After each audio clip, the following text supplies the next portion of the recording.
You're running as a Republican. On your website, in your brochures, you make this claim: principled leadership. Ron was also one of only 4 Republican congressmen to endorse Ronald Reagan for president against Gerald Ford in '76. There's a photograph of you, Ronald Reagan, on the right, heralding your support of Ronald Reagan. And yet, you divorced yourself from Ronald Reagan. You said this: although he was once an ardent supporter of President Reagan, Paul now speaks of him as a traitor, leading the country in the debt and conflicts around the world.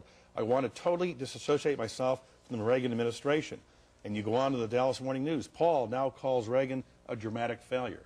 Well, I'll bet you any money I didn't use the word traitor. I bet you that's somebody else, so I think that's misleading. But a failure, yes. In many ways, the government didn't shrink. Ultimately, after he got in office, he said, all I want to do is reduce the rate of increase in size of the government. That's not my goal. My goal is to reduce our government to a constitutional size, completely different. I think that, as a matter of fact, he admitted in his memoirs that he had a total failure in Lebanon, and he said he relearned the Middle East because of that failure.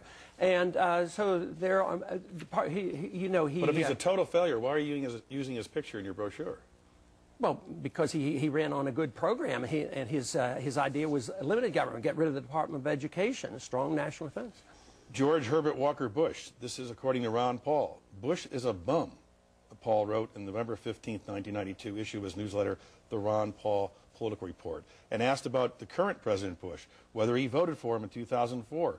Paul says no, he misled us in 2000. Asked if he voted for Bush in 2000. No, I didn't vote for him then either. I wasn't convinced he was a conservative. And actually, in 1987, you submitted a letter of resignation to the Republican Party. I therefore resign my membership in the Republican Party and enclose my membership card.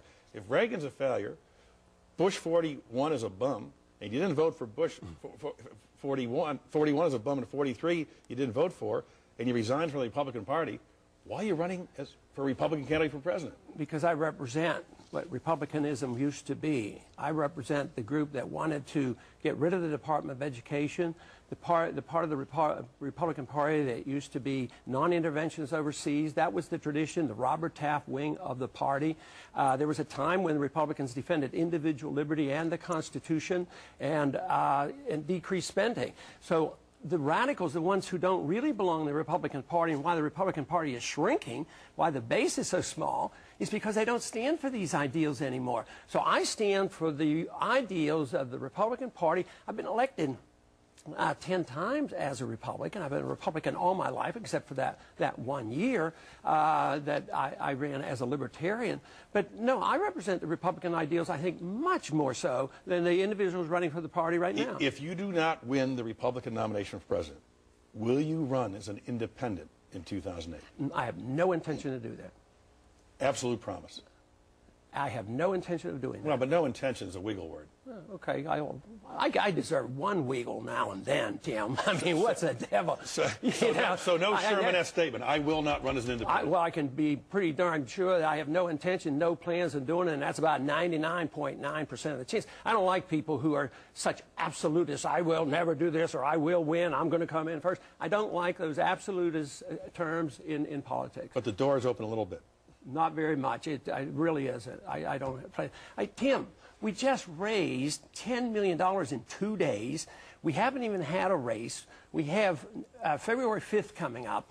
We have a campaign to run. Why do you ask all the other candidates? How many other candidates have you asked, are you going to run as a third-party candidate if you don't win? Have you asked John McCain that? Well, if someone has a history of running as a third-party candidate, sure. You ran in '88 as a Libertarian. Yeah, it's a logical question. Yeah, I know, but they're independent, so I ask them too. I will. Before you go, Mike Huckabee, Republican candidate for president, ran this commercial for Christmas, and many thought that the shelf in the back looked like a cross. You were asked about it on CNN, and this is what you said. It reminds me of what Sinclair Lewis once said. He says, when fascism comes to this country, it will be wrapped in the flag, carrying a cross. What does that mean? What, fascism or definition of fascism? Do you believe that Mike Huckabee is No, I didn't say that. I said it reminded me. As a matter of fact, they caught me completely cold on that. I had not seen the ad, and they just said there was a cross there. And, you know, it was an instantaneous reflex because I knew of Sinclair's Lewis about being cautious. because, you know, what prompts this is things like the Patriot Act. You know, let me go back. No, if you're not a patriot... But let me go back to this ad. You do not believe that Mike Huckabee, that ad commercial, represents the potential of fascism in the form of a cross? No, but I think this country, a movement in the last 100 years, is moving toward fascism. Fascism today, the softer term, because people have different definitions of fascism, is corporatism, where the military-industrial complex runs the show. When they, in the name of security, pass the Patriot Act, if you don't vote for it, you know, you're not patriotic America. If you don't support the troops, and you don't support, if you don't support the war, you don't support the troops. It's that kind of antagonism. But we have more corporatism and more abuse of our civil liberties, more loss of our privacy, national ID cards, all this stuff coming has a fascist tone to it. And the country's moving in that direction. That's what I'm thinking about. This was not personalized. I never even used my opponent's names, if you notice. So you think we're close to fascism? I think we're approaching it very close. There's one documentary that's been put out recently that has generated a lot of interest called Freedom to Fascism. And we're moving in that direction. We're not moving toward Hitler-type fascism, but we're moving toward a softer fascism.